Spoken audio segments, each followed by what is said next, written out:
मतलब नहीं है, एक दूसरा मानव ही रक्त देगा तभी दूसरे की पूर्ति की जाएगी। तो सबसे बढ़िया है किसी की जान बचाने का। और ये जान ऐसे नहीं है, हम अपने चाचा मामा मामी मम्मी पापा इनकी तो हमारा फर्ज है। अब पहले कोई स्टेरॉइड पे ना हो, 1 साल के अंदर कोई उसका वैक्सीनेशन ना हुआ हो। कई बार हमें पता ही नहीं चलता है, 6 महीने के अंदर कुत्ता काट लेता है। तो मैक्सिमम लोग जो है 90% कुत्ते का पूरा वैक्सीनेशन नहीं करवाते हैं, एंटी रेबीज वाली।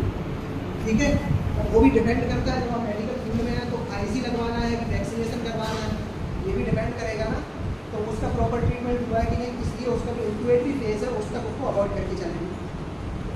ठीक है, अब महिला रक्तदाताओं के लिए क्या है, तो पहले तो आप समझ ही गए हैं कि 12.0 से उनका एचपी ऊपर होना चाहिए।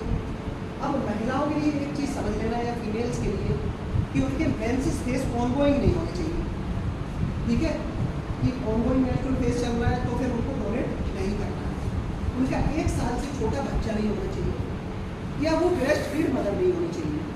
और मोर ओवर इम्पॉर्टेंट कि प्रेग्नेंट नहीं होनी चाहिए, क्योंकि ऑलरेडी प्रेगनेंसी फेज में एचपी कम होता है, तो उसको हमें किसी के लिए कॉम्प्लिकेशंस नहीं बढ़ाने।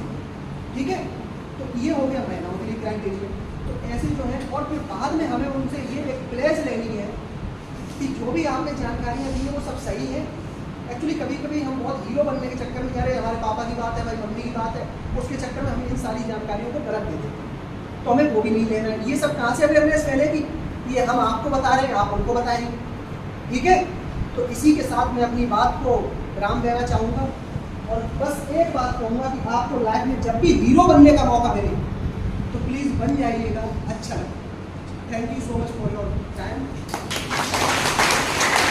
सबसे क्लीन तरीके से trend technician, trend nursing officer सब लोग ट्रेंड है, उसके बाद आपका ब्लड निकाला जा रहा है। और ब्लड की किसी भी तरह का आज तक देश में जितनी रिसर्च हुई आज तक कोई साइड इफेक्ट साबित नहीं हुआ है। यदि आपने अपनी बात ऑनेस्टली होकर बताई है, झूठ बोल दिया, भूखे हो गया और ब्लड दे दिया, तो थोड़ी सी वीकनेस आ जाती है, चक्कर आ जाती है, वो भी कोई परमानेंट नहीं, थोड़ी देर के लिए। जैसे आप थोड़ा ग्लूकोज या लिक्विड डाइट लोगे तो उसके बाद में वो आपका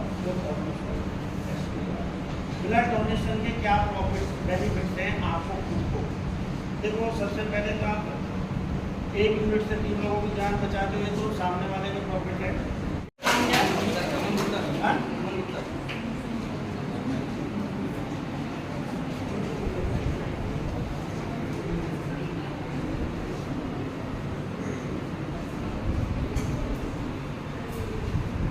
यूनिवर्सल डोनर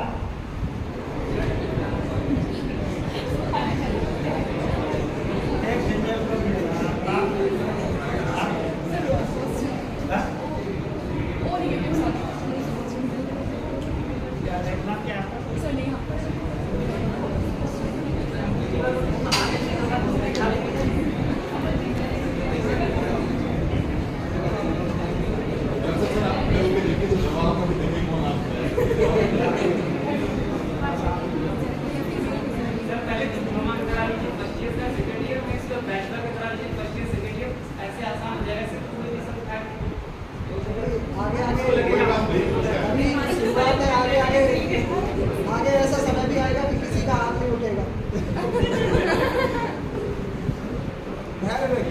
पीआरबीसी कंपोनेंट तो कितने डिग्री टेम्परेचर पे स्टोर करते हैं क्या?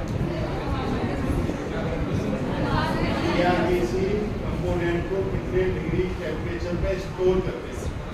नहीं सर, बोल करें देखिए कौन सा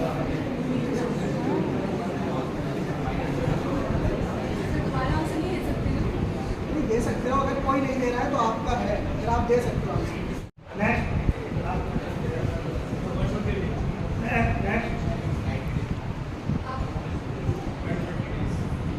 PRBC Any other from the side? Any other जिसको भी आता है सही आंसर।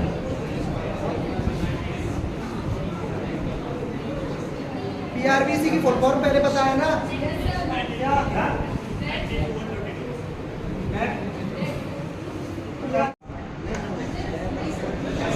टेम्परेरी डेफर, भाई जो आपने डोनर सिलेक्शन किया उसमें कौन सा डोनर है उसको टेम्परेरी रूप से हम डेफर करते हैं। मैं 4 ऑप्शन देता हूँ।